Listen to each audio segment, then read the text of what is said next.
Hello hi friends, ಆರೋ ರುಚಿಗಳು by Manasa ಚಾನಲ್ಗೆ ಸ್ವಾಗತ. ಸೂಪ್ ಪೌಡರ್ನ ನೀವು ಮನೆಯಲ್ಲೇ ತುಂಬಾ ಈಸಿ ಇಂಗ್ರೀಡಿಯೆಂಟ್ಸ್ ಇಂದ ಸುಲಭವಾಗಿ ಮನೆಯಲ್ಲೇ ಮಾಡ್ಕೋಬಹುದು. ಇದಕ್ಕೆ ಮನೆಯಲ್ಲಿ ಏನ್ ವಸ್ತುಗಳಿದೆ ಅದರಲ್ಲೇ ಯೂಸ್ ಮಾಡ್ಕೊಳ್ಳೋದು ಹೇಗೆ ತೋರಿಸ್ತಾ ಇದ್ದೀನಿ. ಒಂದು ಬೌಲ್ ತಗೊಳ್ಳಿ. ಒಂದು ಬೌಲ್ಗೆ ನೀವು ತೊಗರಿ ಬೇಳೆ 1 ಕಪ್ ಅಷ್ಟು ತಗೊಳ್ಳಿ. ಹೆಸರು ಬೇಳೆನೂ 1 ಕಪ್ ಅಷ್ಟು ತಗೊಳ್ಳಿ. ಎರಡು ಈಕ್ವಲ್ ಕ್ವಾಂಟಿಟಿನ ಹಾಕೊಂಡು ಇದನ್ನ ಚೆನ್ನಾಗಿ ವಾಶ್ ಮಾಡಿ ಒಂದ್ 2-3 ಸಲ ವಾಶ್ ಮಾಡ್ಕೊಳ್ಳಿ. ವಾಶ್ ಮಾಡ್ಕೊಂಡಾದ್ಮೇಲೆ ಇದು ಪ್ರೋಟೀನ್ ರಿಚ್ ಸೋಪ್. ಇದನ್ನ ಡಯಟ್ ಮಾಡೋರು ಕೂಡ ಡೈಲಿ ಮಾಡ್ಕೊಂಡು ಕುಡಿಬಹುದು.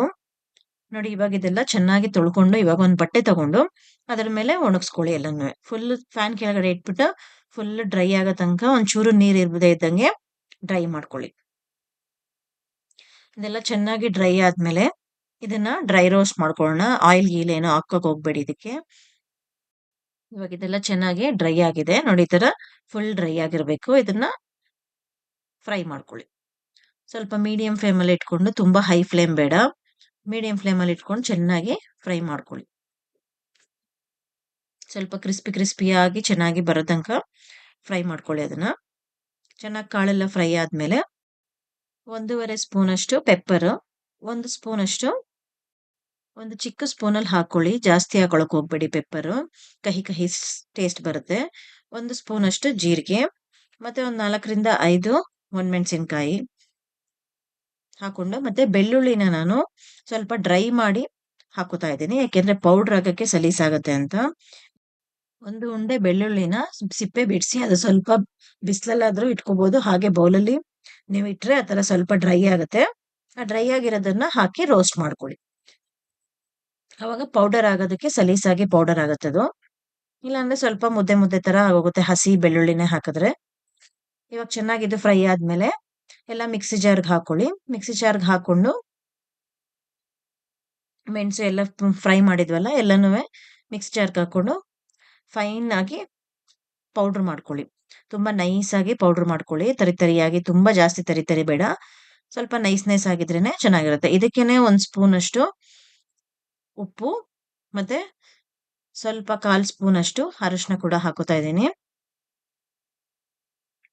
ಹಾಕೊಂಡು ಇದನ್ನು ಕೂಡ ಚೆನ್ನಾಗಿ ಗ್ರೈಂಡ್ ಮಾಡ್ಕೊಳ್ಳಿ. ನೋಡಿ, ಈ ತರ ನೈಸ್ ಆಗಿ ಪೇಸ್ಟ್ ಆಗಿದ್ರೆ ಚೆನ್ನಾಗಿರುತ್ತೆ. ಇವಾಗ ಸ್ಟವ್ ಮೇಲೆ ಒಂದು ಬೌಲ್ ಇಟ್ಕೊಳ್ಳಿ. ಬೌಲ್ಗೆ ನಾವೆಲ್ಲ ಪೌಡರ್ ಮಾಡ್ಕೊಂಡಿದ್ವಲ್ಲ, ಆ ಪೌಡರ್ನ 2 ಸ್ಪೂನ್ಸ್ ಈ ತರ ತುಂಬಾ ಸ್ವಲ್ಪ 2 ಸ್ಪೂನ್ಸ್ನ ಅದಕ್ಕೆ ಹಾಕೊಂಡು, ನೀರು ಒಂದು 4-5 ಗ್ಲಾಸ್ ಅಷ್ಟು ನೀರನ್ನು ಕೂಡ ಹಾಕೊಂಡು ಅದನ್ನ ಮಿಕ್ಸ್ ಮಾಡ್ಕೊಳ್ಳಿ ಚೆನ್ನಾಗಿ.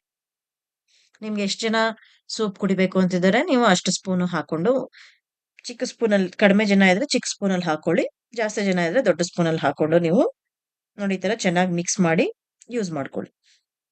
ಇದೆಲ್ಲ ಚೆನ್ನಾಗಿ ಮಿಕ್ಸ್ ಆದ್ಮೇಲೆ ನಾನು ತರಕಾರಿನ ಆಲ್ರೆಡಿ ಸ್ಟೀಮ್ ಮಾಡಿ ಇಟ್ಕೊಂಡಿದ್ದೀನಿ. ನೀವು ಇದಕ್ಕೆ ಯಾವ ತರಕಾರಿ ಬೇಕಾದ್ರೂ ಹಾಕೋಬಹುದು. ನಾನು ಬೀನ್ಸ್, ಕ್ಯಾರೆಟ್ ಮತ್ತೆ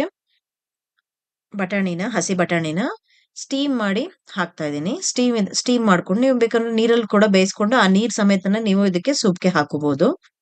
ಸ್ಟೀಮ್ ಮಾಡಿದ್ರೆ ಸ್ವಲ್ಪ ಬೇಗ ಬೇಯುತ್ತೆ, ಅದಕ್ಕೋಸ್ಕರ ಸ್ಟೀಮ್ ಮಾಡಿ ಹಾಕೊಂಡು ಚೆನ್ನಾಗಿ ಬಾಯ್ಲ್ ಆಗೋ ತನಕ 1-2 ನಿಮಿಷ ಹಾಗೆ ಬಿಡಿ.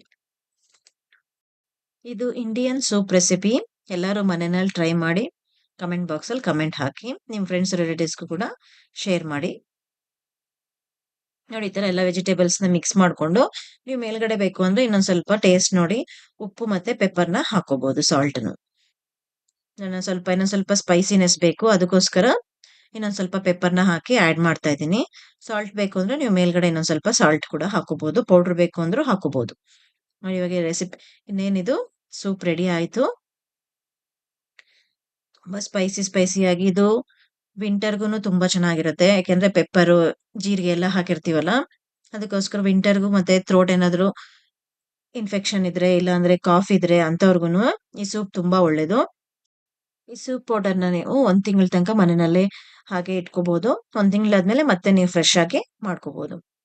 ಮನೆಯಲ್ಲಿ ಟ್ರೈ ಮಾಡಿ ಕಮೆಂಟ್ ಬಾಕ್ಸ್ ಅಲ್ಲಿ ಕಮೆಂಟ್ ಹಾಕಿ. ಹಾಗೆ ನನ್ನ ಚಾನೆಲ್ನ ಸಬ್ಸ್ಕ್ರೈಬ್ ಮಾಡದೇ ಇರೋರು ಇವಾಗಲೇ ಸಬ್ಸ್ಕ್ರೈಬ್ ಮಾಡ್ಕೊಳ್ಳಿ ಫ್ರೆಂಡ್ಸ್.